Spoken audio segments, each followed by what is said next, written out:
Amahoro ku bantu bakurikiye Aidarike nshuti bakunzi, nimba warakanze subscribe ndagushishikariza gukanda subscribe, mutarayikanda mutarayikora ukore subscribe kugira ngo ujye ukurikira ibiganiro byacu umunsi ku wundi. Aba bagabo uko ari babiri rero bombi bafite imfu zijya gusa, ariko si bamwe, si zimwe ariko zijya gusa, ariko bombi uko ari babiri bazize abagore. Impfu zabo nyine ni ingaruka z'abagore, sinzi ukundi bivuge ariko zijya gusa. Uyu mugabo rero umanza wa mbere wanditseho Tumba College, murabona uyu aha handitseho Tumba College yarapfuye, yitabye Imana.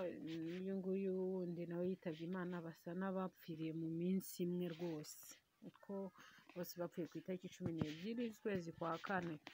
Uyu mugabo rero umanza yari uwo mu karere ka Gatsibo mu murenge wa Rwimbogo, akaba yari afite imyaka 31. Uyu mugabo rero biravugwa ko yari umugabo usambana uheheta, ariko akaba ari umuntu wakundaga kuvuga amagambo make gusa, ariko hari abantu baba bavuga amagambo make ariko nyine aka kageso nyine k'ubuhehesi nako bakifitemo, nabyo bijya bibaho.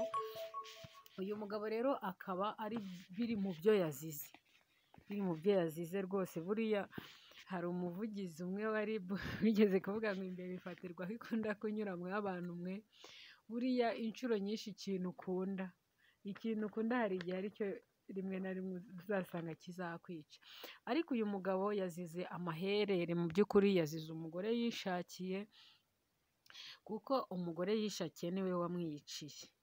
Yego, mu murenge wa Gatsibo aho ngaho rero uyu mugabo yari ukora mu irembo, akaba yarize Itumba muri college muri za 2015 2016. Abahize baramuzi uyu mugabo, abahize benshi baramuzi. Yitwaga Bibarima Auguste. Uyu Bibarimana Auguste rero aba ari abanyeshuri biganye nabo, nawe ari abantu baturanye hariya Gatsibo. Rwose bavuga ko ari umugabo wagiraga amagambo makeya, utakundaga kuvuga amagambo menshi, ariko akaba yarashakanye n'umugore nyine, nimba navuga ko ari umusezi, nimba navuga ko yarashabutse cyane, witwa Nikuze Hope. Uyu Nikuze Hope rero akaba yari muto cyane kuri uyu mugabo witwa Bibarimana Auguste, kuko Bibarimana Auguste yari afite imyaka 31 mu gihe Nikuze Hope yari afite 22. Numva harimo diferanse y'imyaka igera muri 10. Ni ibintu biba bidashimishije buriya kuvuga ngo umuntu arashaka umwana ukiri muto gutyo nawe akuze gutyo, ntago ari ibintu byiza mw'abantu mwe. Haba hari abo mungana, wakombye gushaka uwo abo muri mu myaka imwe cyangwa mu kigero kimwe. Uyu rero Bibarimana Auguste afata umwana ati ngiye kumuhana nk'umubyeyi, afata akanyafu agiye gukubita umwana. Umugore ati ukankubitira umwana, windenganyiriza umwana, winkubitira umwana. Baracyocyorana, birangira bitewe n'amakimbirane bari basanzwe bafitanye. Amakuru ahari nuko nyine bari basanzwe bafitanye amakimbirane, kubera wenda uwo mugore yafuhaga cyane, avuga ati mw'abantu mwe, akavuga ati wa mugabo we uvugana n'abagore, cyangwa se nyine bitewe n'uko yari akiri mutoya, uyu mugabo akuze. Noneho undi rero akajya afuha avuga ati ibyo ukora, ibyo uba wiriwemo, mbese amagambo menshi cyane. Noneho umugore rero aragira umujinya mwinshi, nibwo yafashe icyuma, umugabo ari gukubita umwana, amusogota inshuro 3 zose, cyangwa se bamwe bavuga ko ari 3, abandi bakavuga ko zirenga. Ariko igihari ni uko umugore yatabaje, agatabaza cyane, avuga ati umugabo ndamwiyikiye n'iyica. Umugabo agatabaza cyane afite umubabaro n'agahinda, ari ibintu biba bigaragara ko ari ibintu byari bimutunguye. Umujinya nta kintu udakoresha, buriya umujinya ukoresha ibintu bibi. Umujinya ni ikintu gishobora gukoresha umuntu, kandi buriya Satani aba ari inyuma y'umujinya. Igihe cyose Satani ahora inyuma y'umujinya, nta na rimwe Satani wakora ibintu birimo umujinya satani atabiherekeje aba arimo yagiserera ati kora gutya gira gutya. Nuko rero birangira uyu nguyu Augustin abuze ubuzima bwe wo muri Gatsibo. Twavuga tuti Imana imuhe iruhuko ridashira, ariko ntitwabura icyo tuvuga kuri uyu mubyeyi rwose. Urumva arihekuye, bari bafitanye abana babiri, umwana umwe yari akuze, undi yari afite amezi 9 kuko bari bamaranye n'igihe gitoya. Ntabwo ari ibintu rero twavuga ko bishimishije kuko papa w'umwana arapfuye, mama w'umwana nawe murumva agiye kujya muri gereza, ubuzima bwe abumaye ari kugororwa muri gereza, cyangwa se wenda urukiko rufite uko ruri bubigenze. Ariko uko byagenda kose murumva ko abo bana bagiye kubaho nabi kandi bari bafite ababyeyi.